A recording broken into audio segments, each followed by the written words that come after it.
창세기를 마치면서 우리는 그분을 만날 수 있었습니다. 그분이 누굴까요? 물론 아브라함도 만났고 이삭도 만나고 야곱도 만나고 노아도 만나고 요셉도 만나고 수많은 사람들을 우리가 만날 수 있었습니다. 그러나 그들은 지금 우리 곁에 없습니다. 다 역사의 무대로 사라졌습니다. 그런데 그들을 부르시고 그들을 사용하시고 그들이 잘했을 때는 기뻐 흐뭇해 하시고 그들이 실수하고 넘어졌을 때는 그들을 또 잡아 일으켜 주시면서 그들을 통하여 하나님의 위대한 역사를 이끌어 가셨던 그 하나님은 지금도 살아 계셔서 우리와 함께 계신 줄로 믿습니다. 그분을 만나는 게 중요합니다. 창세기를 아무리 10번을 읽었어도 창세기의 그 연출가요 감독되시는 그분을 우리가 놓쳤다면 그분은 창세기를 제대로 아직 읽은 것이 아닙니다. 자, 창세기에서 만난 하나님은 어떤 분이십니까? 오늘 제한된 시간이기 때문에 두 가지로 요약해서 정리합니다. 첫째로는 일하시는 하나님이십니다. 뭐 하시는 하나님이요? 일하시는 하나님. 창세기 1장 1절 읽으실 필요 있나요? 다 같이 태초에 시작.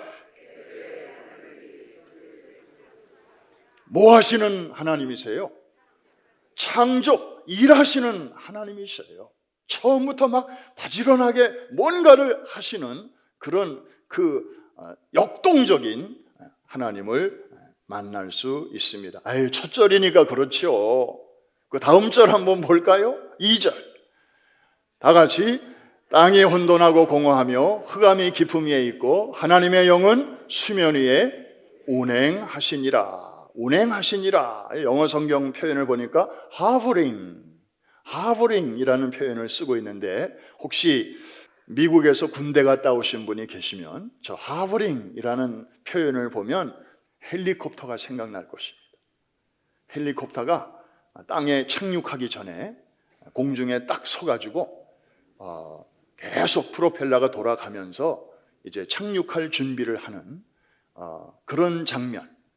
그래서 거대한 바람이 거기서 막 일어나고 그 다음에 거대한 소리가 그야말로 굉음이 막 울려 퍼지고 그리고 거기서 나오는 에너지가 밑으로 쫙 내려가면서 바닥이 땅이라면 그냥 갈대 숲이 그냥 막 이리저리 왔다 갔다 하면서 막 길이 만들어지고 또 그림에서 보는 것처럼 바닥 위라면 거대한 파문이 일면서 정말 바닥이 막 드러날 것 같은 그런 뭔가가 일어나는 그런 장면을 우리가 생각할 수 있는데 이게 바로 하버링이라고 하는 것입니다. 하나님의 영, 성령께서 지금 성부, 성자, 성령이 같이 합동으로 일하고 계시는 모습을 볼 수 있습니다. 부지런하신 하나님이세요. 성경 처음부터 그런 모습으로 우리에게 다가오시는 것입니다. 일하시는 하나님이십니다. 그런데요, 천지 창조의 과정을 보면 일하시는 하나님이 더 선명하게 보여요. 여러분, 첫째 날부터 여섯째 날까지 하나님이 만드시잖아요.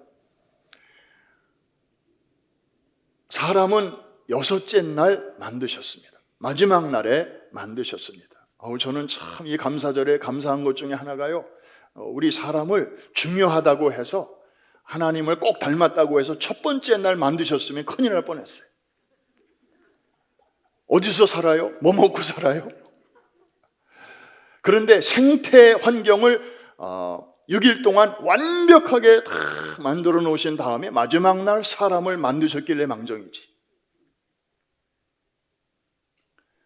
맨 먼저 하는 거 너무 좋아하지 마세요. 사람을 그렇게 창조하셨으면 큰일 날 뻔했어요. 우리 얼마나 인생을 배려하셨으면 이렇게 마지막 날 창조하셨어요. 6일 동안 하나님 수고하셨어요.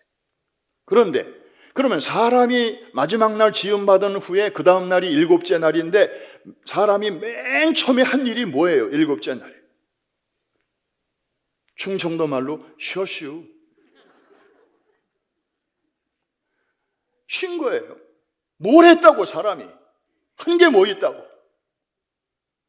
쉼부터 주셨어요. 안식부터 주셨어요. 물론 그 안식은 아무것도 안 하고 그냥 쉬는 안식이 아니고 그 시간에 창조주를 기억하고 하나님께 예배하고 나의 주인과 교제하고, 왜? 그 예배와 교제가 이 세상에서 최고의 안식인 것을 우리에게 깨닫게 해주시는 거죠.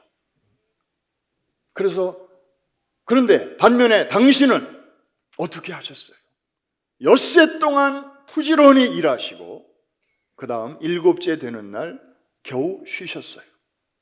왜 쉬셨을까요?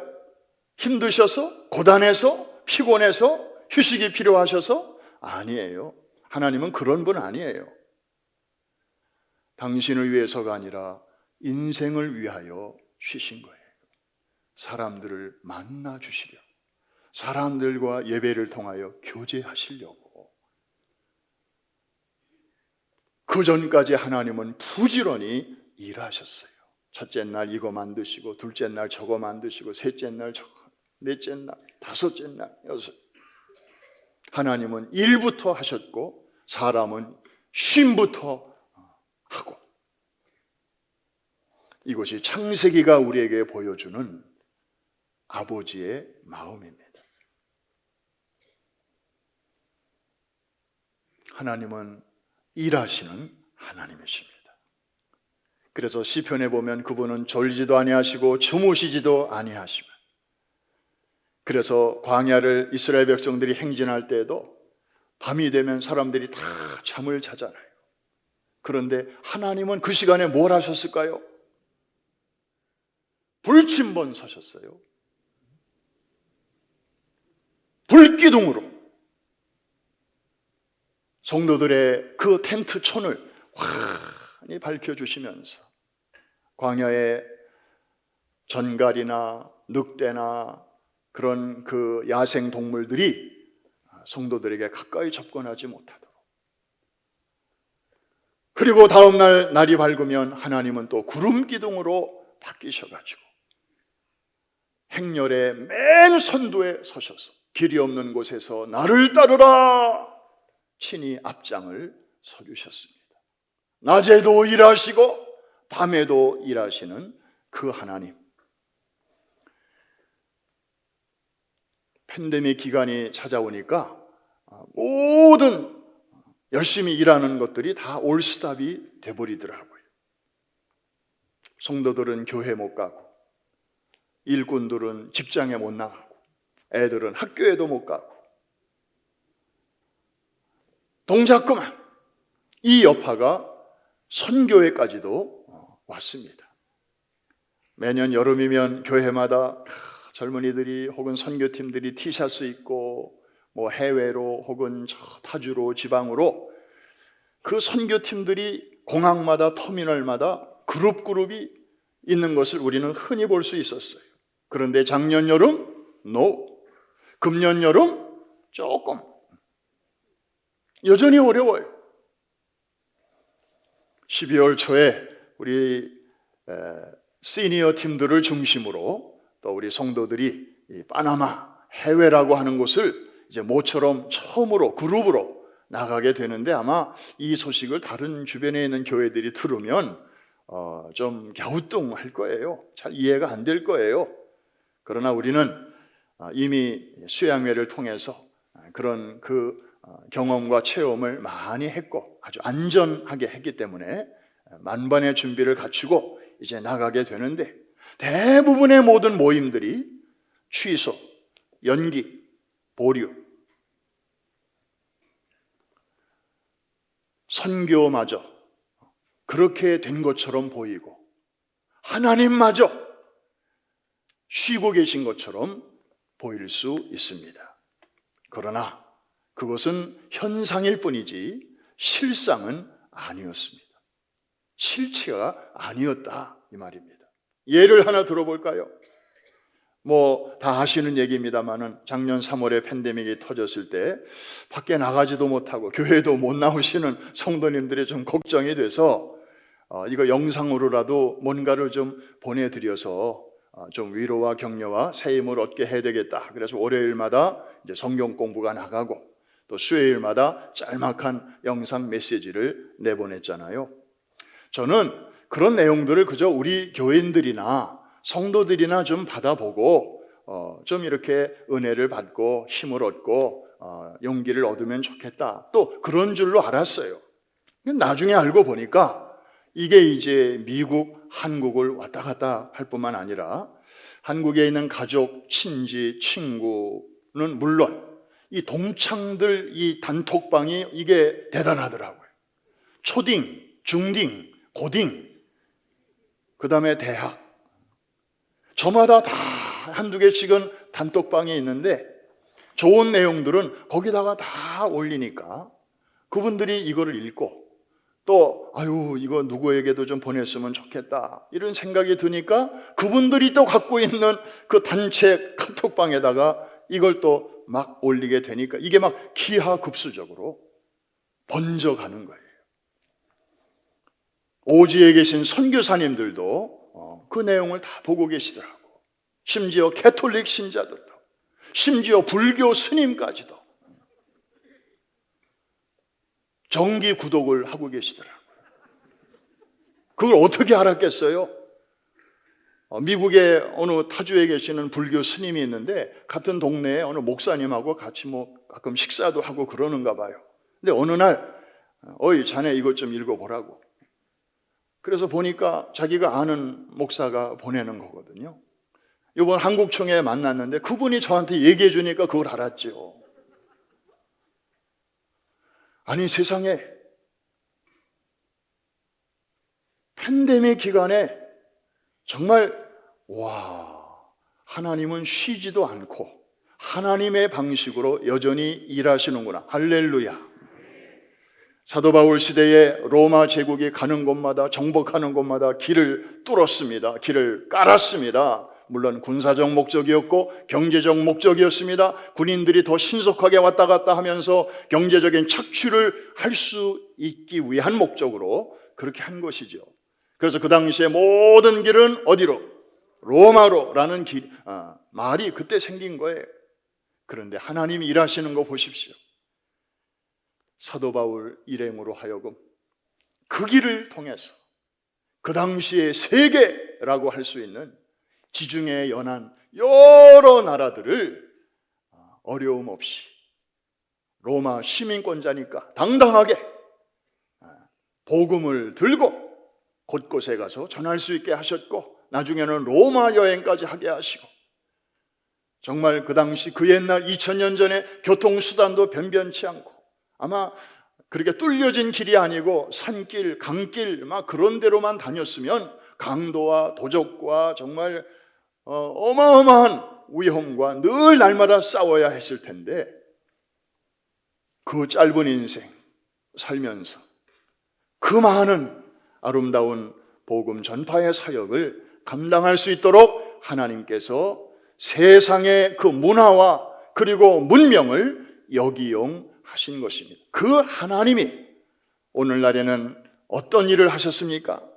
정말 머리 좋은 사람들을 통해서 어느새 정보 통신망을 지구촌 곳곳까지 쫙 깔아놓으셨어요. 인터넷 하이웨이를 어느새 다 깔아놓으셨어요. 그분들은 돈을 벌 목적으로 물건을 많이 팔 목적으로 그렇게 했을 것인데 하나님께서는 그런 그 네트워크를 통해서 피 묻은 복음이 담긴 위로와 소망의 메시지를 많은 사람들에게 심지어 교회 바깥에 있고 타정교를 섬기고 있고 그리고 정말 뭐 비행기를 몇 번 타야 겨우 갈 수 있는 오지에까지도 그냥 여기서 보내면 그냥 1분도 안 돼서 바로 받아볼 수 있는 이런 놀라운 역사를 하나님이 팬데믹 기간 동안에 이루어 주셨습니다. 할렐루야. 우리 하나님은 정말 일하시는 분이시고, 그리고 우리가 측량할 수 없는 방식으로 대문이 막히면 창문을 열어주시는 하나님이십니다. 그런 하나님이 오늘도 여러분과 함께 일하고 계신다는 사실을 믿으시기를 주의 이름으로 축복합니다. 그래서 하나님의 선교는 한 번도 막힌 적이 없습니다. 하나님의 선교 시계는 지금도 치각치각 하고 계속 달려가고 있는 것입니다. 예수님께서도 한 번은 그런 얘기를 하셨잖아요. 내 아버지께서 일하시니 나도 일한다. 참 귀한 말씀입니다. 의미 있는 말씀입니다. 성서의 하나님이 어떤 분이신가를 우리에게 단적으로 보여주시는 말씀입니다.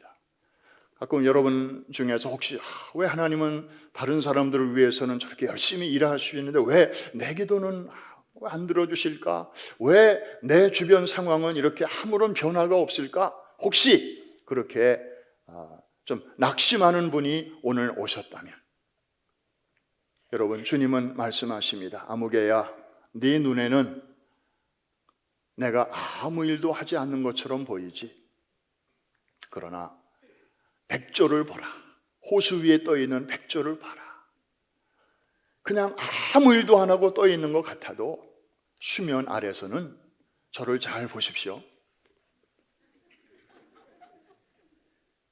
그런데 사람들은 이건 못 봐요. 그냥 껍데기만 봐요. 쟤는 저렇게 할 일 없이 그냥 저기 떠 있구나. 아니에요. 하나님 지금도 여러분의 삶 속에서 일하고 계심을 믿으시면 큰 소리로 아멘 하십시다. 그렇습니다. 두 번째로 우리가 창세기를 통해서 만나는 하나님은 일하시는 하나님이신데, 그 일은 크게 두 가지, 창조와 구원인데, 그 중에서도 하나님의 마음은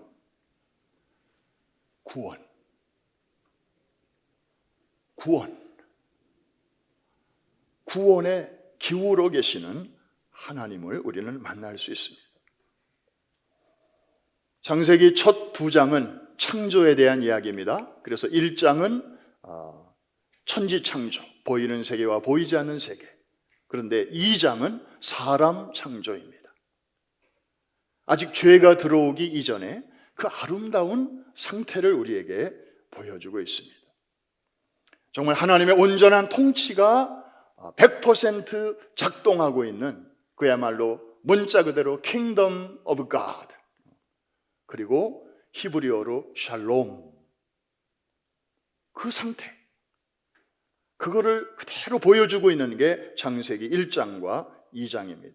그런데 3장에서 죄가 그 아름다운 세상에 들어오게 됩니다. 그동안 무죄했던 인간이 드디어 죄를 범하게 됩니다. 그때부터 인간은 하나님으로부터 멀어지게 되고요, 전에는 그렇게 좋았던 하나님이 이제는 두려운 존재로, 피하고 싶은 존재로 그렇게 변해버렸습니다. 뿐만 아니라 하나님의 형상대로 지음받은 인간들끼리도 서로 거리감이 생기기 시작했습니다. 요즘 철학자들이 말하는 현대인들의 그 소외감, 그게 사실은 요즘에 새로 생긴 게 아니고요, 이미 창세기 3장에서부터 생겼어요. 함께 있어도 외로운 거 있죠. 굳이 리즈마즈라는 사람이 말한 군중 속의 고독을 인용하지 않더라도 여럿이 있는데도 우리는 외로움을 타요. 그 깊은 원인이 바로 영적인 데서부터 시작되었기 때문입니다. 그래서 그때부터 서로 책임을 전가하고요. 여러분, 아담과 하와 사이는 본래 그런 사이가 아니었잖아요. 내 뼈 중에 뼈요 살 중에 살이라 그랬는데, 죄가 딱 들어오니까 너 왜 먹었어? 어떻게 먹었어? 그러니까 하나님이 주신 저 여자가 줘서 먹었죠. 책임을 전가하고 있습니다. 어느새 내 뼈 중에 뼈, 살 중에 살이었던 사람이 남이 되고 말았습니다. 심지어 형이 아들을 들판에서 쳐 죽입니다. 시기와 질투 때문에. 왜 내 예배는 안 받고 동생의 예배만 받으시는 거야? 내가 저놈을 죽이면 내 예배를 받으시겠지? 그러고 나서도 네 아우가 어디 있냐 물을 때 천연덕스럽게 뭐라고 얘기합니까? 내가 내 아우를 지키는 자니까. Am I my brother's keeper? 이 어마어마한 소외감, 거리감, gap, 이게 바로 죄의 결과로 생기게 된 것입니다. 이런 지지고 볶는 이야기로 나머지 창세기 책은 다 채워지고 있습니다. 3장에서부터 시작하여 50장에 이르기까지 장장 48장. 자, 여기서 우리 한번 생각해 보십시다. 왜 하나님은 좀 더 죄가 들어오기 이전에 그 아름다운 상태에 대해서 좀 더 창세기의 많은 지면을 좀 사용하시지 않았을까? 만일에 여러분이 여러분의 자서전을 쓴다면 50장 분량으로 쓴다면 뭐 잘한 것도 있고 좀 실수한 것도 있을 텐데 기왕이면 잘된 일들 위주로 많이 쓰시지 않겠습니까? 대답 안 하셔도 괜찮아요. 그리고 뭐 사람이다 보니까 내가 잘못한 경우도 있고 가족이 좀 실수한 경우도 있고 애들이 속을 썩인 일도 있고 뭐 좀 힘든 일들 다 있잖아요. 그러면 그런 것들은 너무 디테일하게 기록하기보다는 그냥 슬쩍 뭐 데이트할 때 폭력이 있었다 뭐 이런 식으로 슬쩍하고 그냥 넘어가고 싶지 않겠어요? 그런데 하나님의 자서전이라고 우리가 창세기를 본다면 주인공이 하나님이시니까, 하나님이 연출이시고 감독이시니까 기왕이면 좀 좋은 이야기, 그리고 죄가 들어오기 이전에 그 아름다웠던 시절, 내가 세상을 이렇게 만들었단다 얘들아, 그때는 지금과 같지 않았어, 그때는 이랬었어 하고 좀 거기에 많은 내용을 할애하실 수도 있지 않을까요? 제가 쓴다면 전 그렇게 하겠어요.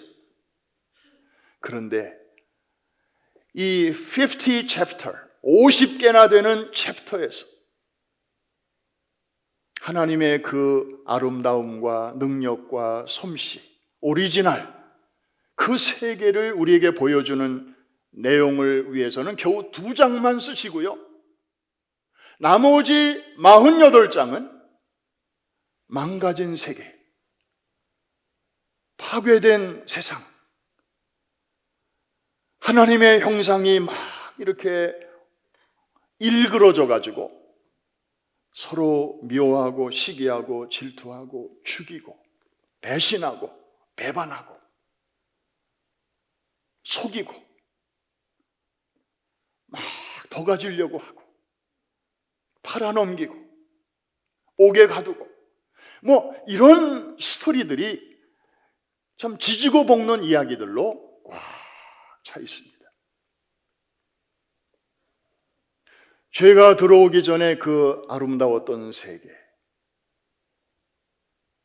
그래서 메시아가 필요하지 않고 구원이 아직 필요하지 않은 그런 세상에 대해서는 조금만 쓰시고,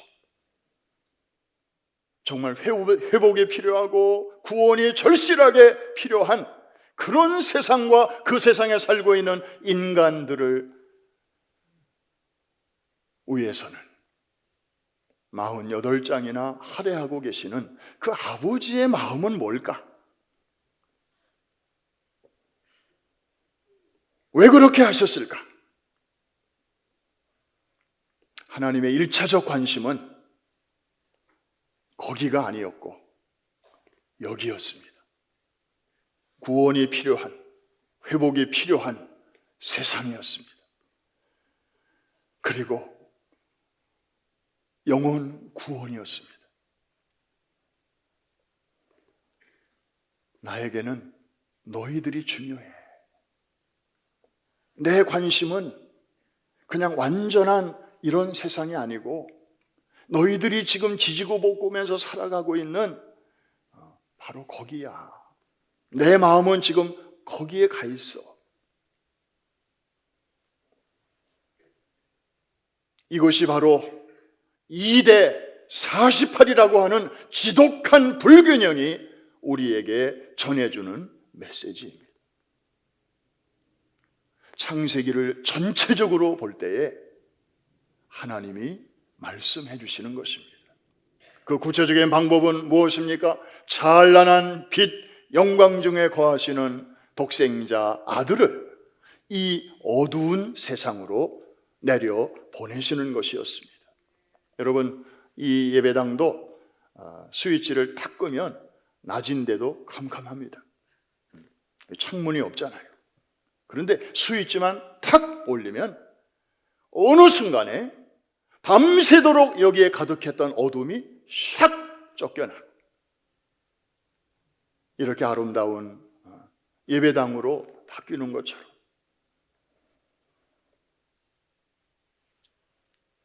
빛으로 계시던 예수 그리스도를 이 어두운 세상에 내려 보내시는 것이었습니다. 그리고 그 하나님의 계획, 그 하나님의 마음을 최초로 우리에게 전해주신 말씀이 바로 오늘 본문입니다. 창세기 3장 14절과 15절인데 여호와 하나님이 뱀에게 이르시되 내가 이렇게 하였으니 내가 모든 가축과 들의 모든 짐승보다 더욱 저주를 받아 배로 다니고 살아있는 동안 흙을 먹을지니라. 그 다음 내가 너로 여자와 원수가 되게 하고 내 후손도 여자의 후손과 원수가 되게 하리니 여자의 후손은 내 머리를 상하게 할 것이요 너는 그의 발꿈치를 상하게 할 것이니라. 예수 그리스도가 보이시면 아멘. 처음에는 안 보여요. 저도 안 보였어요, 오랫동안. 그런데 성경을 구약만 볼 때는 안 보였는데 신약과 같이 이렇게 보니까 서서히 보이더라고요. 갈라디아서 4장 4절 한번 볼까요? 같이 한번 읽습니다. 때가 참에 하나님이 그 아들을 보내사 여자에게서 나게 하시고 율법 아래에 나게 하신 것은 거기까지만 봐요. 자, 창세기 3장의 여자의 후손. 우리 모두는 남자의 후손이죠. 사실은 엄마, 아빠, 부모님이 다 우리를 낳아주셨지만 법적으로, 행정적으로는 아버지의 후손이죠. 그래서 last name, family name은 항상 아버지 성을 쓰잖아요.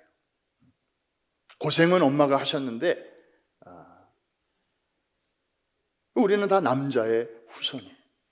그런데 여자의 후손, 저것은 남자를 통하지 않고 이 세상에 태어나실 메시아를 가리키는 독특한 표현입니다. 동정녀 마리아에게서 나시고 바로 그것입니다. 사도 바울은 지금 방금 읽은 그 말씀에서 때가 참에 하나님이 그 아들을 보내사 여자에게서 나게 하시고 딱 연결되는 말씀입니다. 그렇게 하신 이유는 율법 아래에 있는 우리를 속량하시고 우리로 아들의 명분을 회복하게 하시려고 그 아들을 율법 아래로 보내셨다. 빛이신 그 아들을 어둠 속으로 내려 보내셨다. 여러분, 그게 성탄 아닙니까? 그래서 이렇게 아름다운 성탄의 불빛이 지금 이렇게 앞에서, 여러분 옆에서, 또 라비에서 이 성탄의 의미를 우리에게 보여주고 있는 거 아니겠습니까? 하나님의 관심은 이렇게 우리의 구원에 있습니다. 당신의 솜씨를 그대로 발휘하고 있는 1장과 2장은 그냥 최소한으로 조금만 이렇게 기록해 놓으시고 나머지는 우리가 지금 지지고 볶고 살고 있는 이 어렵고 힘든 세상, 거기에 메시아를 보내시겠다고 하는 그 하나님의 계획을 소망으로 우리에게 계속 창세기 3장 15절부터 시작하여 창세기로부터 말라기까지 모든 선지자들을 통해서 우리에게 말씀하고 계십니다. 이해가 되시면 아멘. 뿐만 아니라 각종 제사, 제도들을 통해서 번제, 화목제, 소제, 무슨 제사 하는데 이 모든 것들은 장차 오실 메시아, 그분이 오시면 이런 일을 하신다, 저런 일을 하신다, 그런 일을 하신다를 우리에게 말씀해 주고 있는 손가락이에요. 그분을 가리키고 있는 거예요. 여러분, 손가락만 보면 그분이 안 보여요. 그런데 손가락이 가리키고 있는 그분을 보면 비로소 메시아가 보이기 시작하는 것입니다. 이 은혜가 여러분 모두에게 있기를 바랍니다. 뿐만 아니라 구약에 나오는 복잡한 절기들, 그걸 통해서도 He will come, 그가 오시면 이런 일을 하실 것이다, 저런 일을 하실 것이다를 우리에게 계속 말씀해 주셔요. 성막을 통해서도 그 바깥에 있는 울타리부터 시작해서 그 다음에 번제단, 물두멍, 그리고 성소, 그 안에 있는 떡상, 그리고 순금등대, 그 다음에 분향단, 그리고 휘장, 그 다음에 지성소, 그리고 심지어 이 천정, 그리고 실 하나 못 하나에 이르기까지 He will come, 그가 오시면 너희를 위하여 이런 일을 하실 것이다.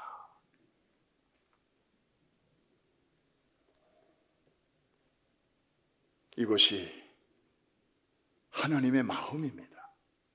창세기에서 하나님은 그것을 우리에게 다 이렇게 보여주신 것입니다. 말씀을 마칩니다. 우리 몸에는 3대 영양소가 필요하다고 합니다. 탄수화물, 지방, 단백질. 언제부터인가 사람들이 탄수화물을 멀리해요. 살찐다고. 그런데 그러면 탄수화물 안 먹으면 살을 안 찌나요? 딴 데서 다 쪄요. 탄수화물한테만 막 이렇게 뒤집어 씌우는데 그거 아니에요. 탄수화물 부족하면 여러분 큰일 나요. 좀 먹어줘야 돼요. 먹으세요. 쌀도 좀 드시고 밀가루도 좀 드시고 빵도 좀 드시고, 그 다음에 지방, 지방 많이 먹으면 배둘레 커지고, 그래 아예 풀만 먹고 사는 사람들도 있어요. 여러분, 풀만 먹는 소 살 안 찝니까?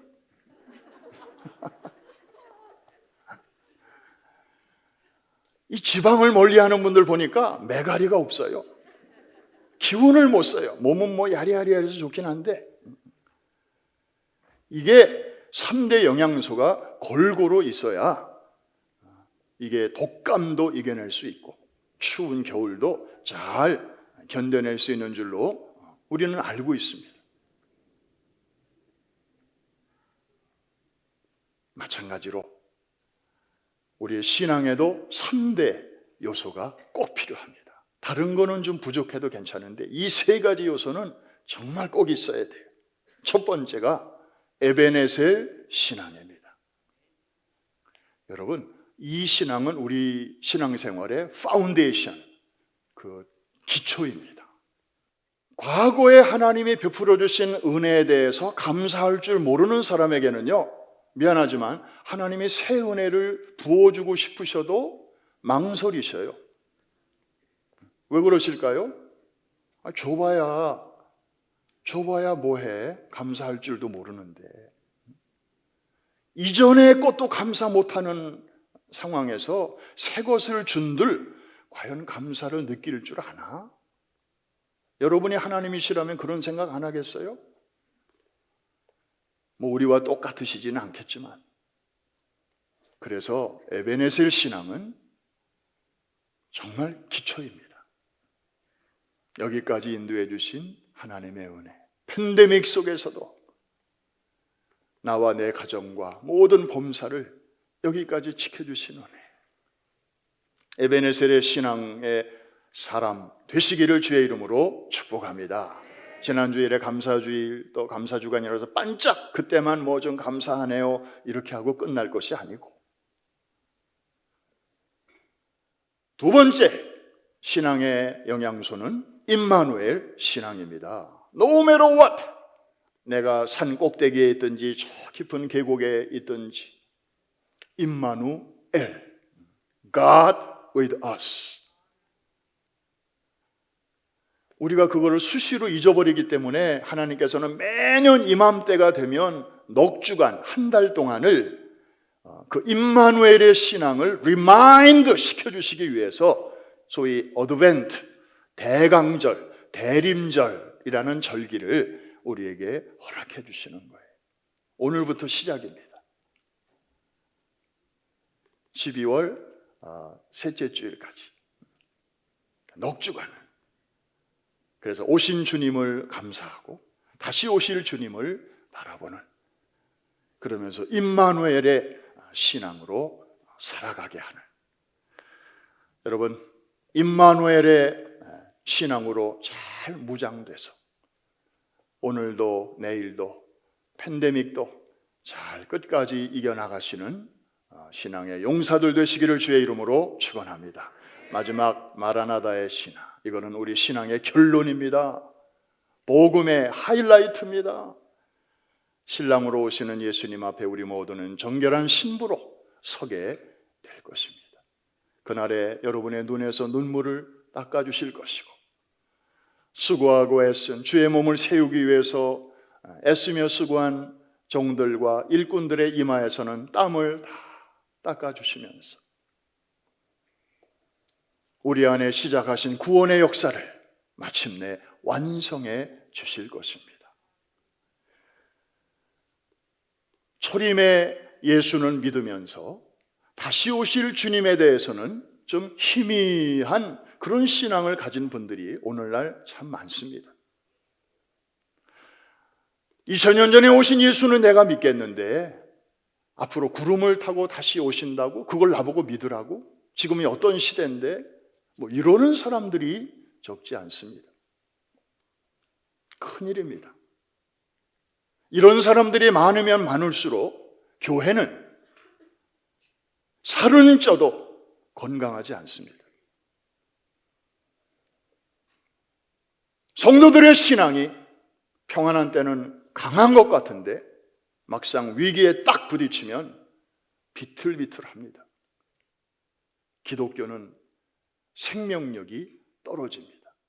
그런데 기독교 역사를 우리가 보면 그럴 때마다 하나님께서는 소수의 깨어있는 사람들을 통해서 영적 부흥과 대각성을 일으켜 주셨는데, 그때마다 공통적인 게 뭐냐 하면 다시 오실 주님에 대한 복음이 선포되었다는 사실이고, 그 복음 앞에서 성도들은 비로소 자신의 그 병들어가는 신앙의 모습을 깨닫고 눈물로 회개하며 통에 자복하게 되었다는 사실입니다.